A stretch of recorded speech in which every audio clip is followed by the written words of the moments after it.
दोस्तों, कहानी थोड़ी पुरानी जरूर है, पर इसकी आत्मा आज भी बिल्कुल ताजा है। दो बौद्ध भिक्षु पास के गांव से भिक्षा लेकर वापस मठ की ओर लौट रहे थे। उनमें से एक बूढ़ा भिक्षु था जिसे काफी अरसा हो गया था संन्यास लिए, और दूसरा एक युवा भिक्षु था। उसने हाल ही में संन्यास लिया था। दोनों शांत भाव से अपने रास्ते पर चलते जा रहे थे। रास्ते में एक नदी पड़ती थी जिसको पार करके जाना पड़ता था। आजकल बरसात के कारण वो उफान पर थी। जब वे दोनों उसके तट पर पहुंचे तो उन्हें वहां एक स्त्री दिखाई दी जो नदी पार करने की कोशिश कर रही थी। वह इतनी सुंदर थी कि किसी अप्सरा से कम न प्रतीत होती थी। पानी से भीगे उसके वस्त्रों के नीचे से उसके सुकोमल अंग झांक रहे थे। स्वर्णाभूषण उसके रूप को अनुपम दिव्यता प्रदान कर रहे थे। जब भिक्षु उसके पास पहुंचे तो उस स्त्री ने उनको प्रणाम किया और बताया कि वो यहां के राजा की कन्या है जो शिकार खेलते हुए भटक गई है। नदी के उस पार उसका नगर है।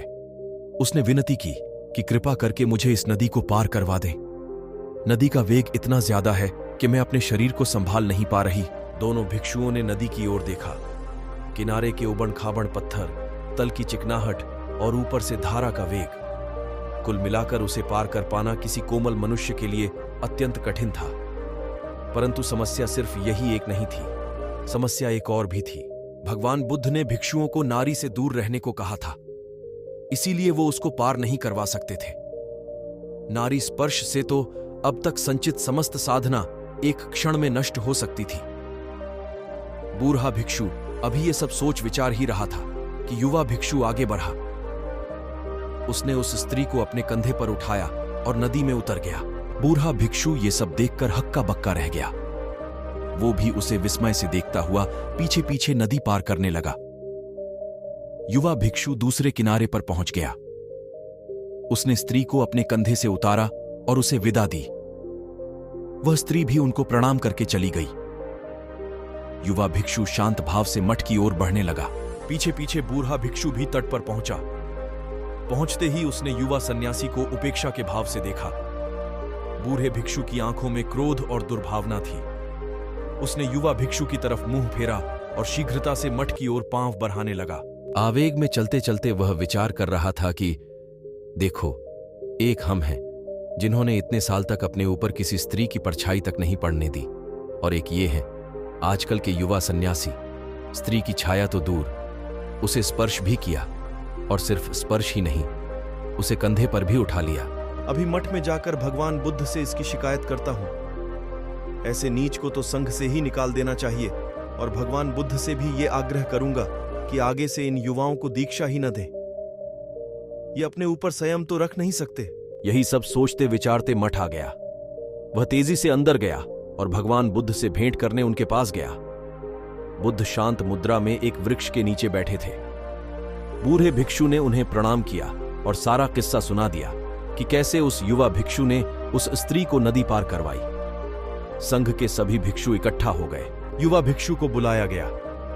भगवान बुद्ध ने उससे पूछा कि ये वृद्ध आप पर जो आरोप लगा रहे हैं, क्या वो सत्य है?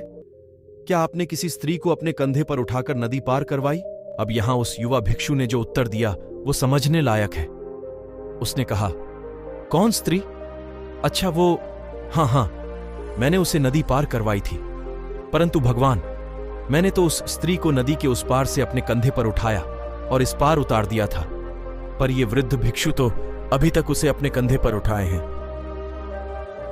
ये बात सुनकर बुद्ध मुस्कुराए। उन्होंने युवा भिक्षु को आशीष दी और कहा कि सच में किसी कार्य में शारीरिक संलग्नता से कहीं अधिक प्रभावी मानसिक लिप्तता है। युवा भिक्षु ने परोपकार की भावना से उस स्त्री को उठाया, इसलिए उसका मन दूषित नहीं हुआ, जबकि बूढ़े भिक्षु का मन द्वेष भाव से भर गया और वे अब तक अशांत हैं। सारी बात मन की है, अंदर की है। युवा भिक्षु उस स्त्री को कंधे पर उठाकर भी उससे मुक्त रहे, और बूढ़ा भिक्षु उस स्त्री का स्पर्श किए बगैर भी उससे बंध गया। उम्मीद है आपको भी ये बात समझ आ गई होगी।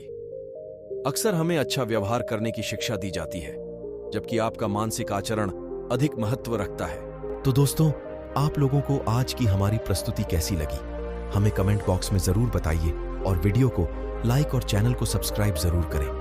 धन्यवाद।